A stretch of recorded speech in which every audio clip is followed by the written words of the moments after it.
Ang kaguluhan sa Senado, ang pagpaparesto kay Jinggoy Estrada ay para mapigilan ang pagbubukas sa June 4 ng Senate Blue Ribbon Committee investigation.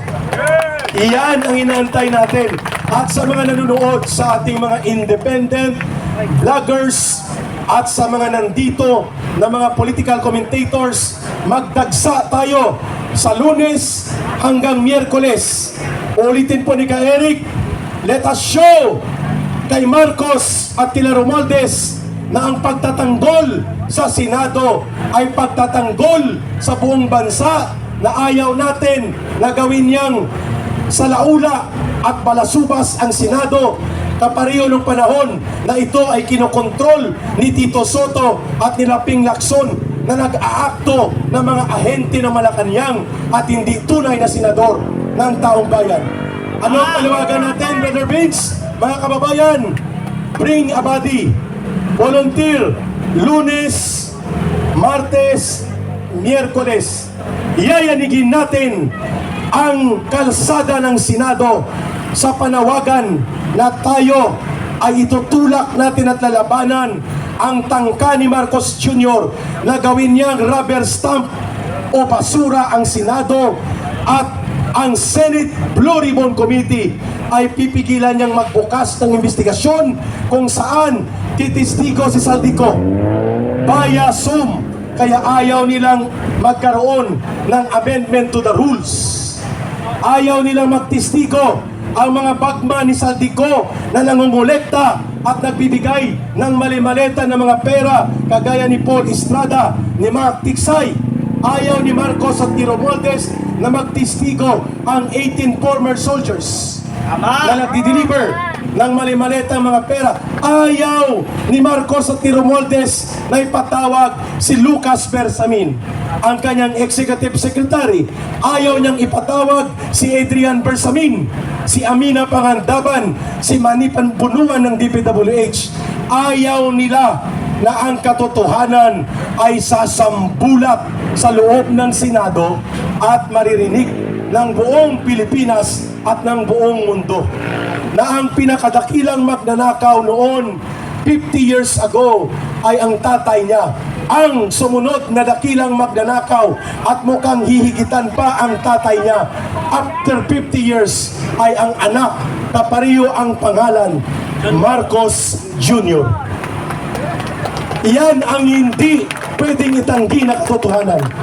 Kaya pinapanawagan natin kay Boying Remulla, unahin mo ang pag-imbestiga at pagsampa ng kaso kay Marcos Jr. at kay Martin Romualdez.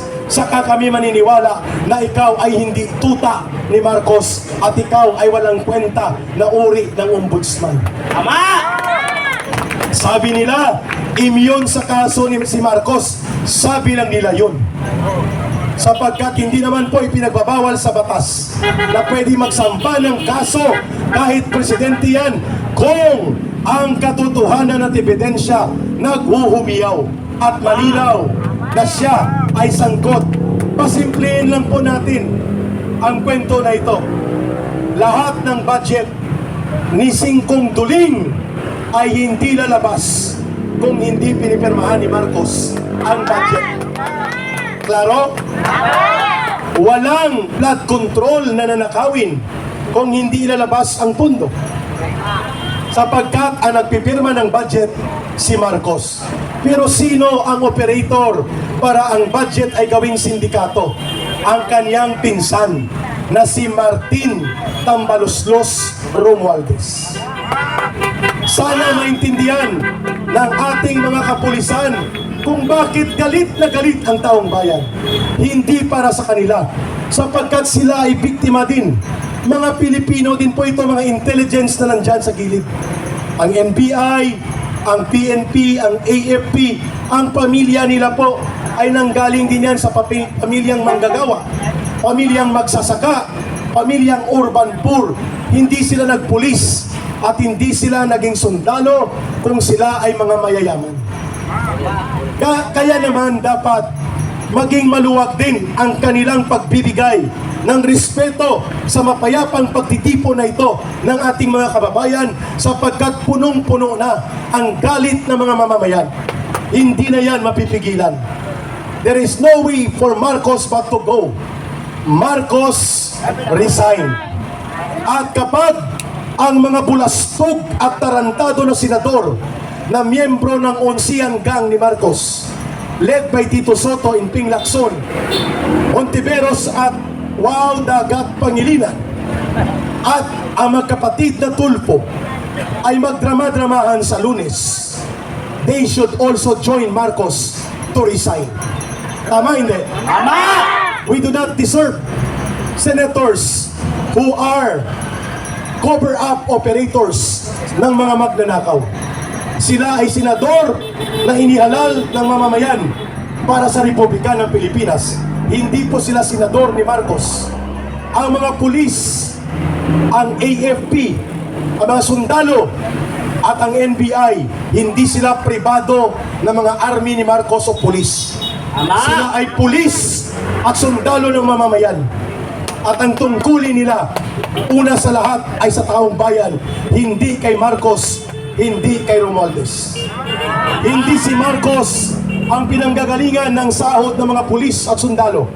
Ang pinanggagalingan ng sahod at benepisyo ng mga pulis at sundalo ay ang ating mga buwis na nanggaling sa dugo at pawis ng bawat mamamayang Pilipino. Yan ako kinasuhan, inciting to sedition daw. Ang aking sinasabi na dapat ang mga kapulisan at mga sundalo naninindigan para ipagtanggol ang karapatan ng mamamayan. Sapagkat ang gobyerno ay hindi si Marcos at si Romualdez. Ang gobyerno ay ang taong bayan. At ang nakalagay sa konstitusyon, very clear, the armed forces of the Philippines, including the Philippine National Police, shall be the protector of the state and the people.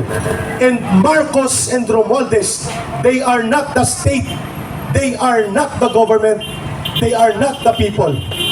The people, tayong mamamayan, ang sambayanang Pilipino. Malinaw po yun. Hindi tayo nananawagan ng revolusyon. Hindi tayo nananawagan ng pag-aalsa. Nananawagan tayo ng reforma at pagbabago sa mapayapang pamamaraan. Tumayo po tayong lahat at awitin natin habang nandito pa si Ka Eric at sila Tatay Rani, ang bayan ko bilang theme song ng ating pagkakaisa. Uunahan, Brother Oliver, samahan mo ako. Wait mga 1 minute or 2 minutes, pakiatin ko lang si Brother Oliver at si Brother Benz. Sabayan niyo si Ka Eric at iwagayway natin ang bandilang ito at buong Kamao. Nakaganito tayo. Hindi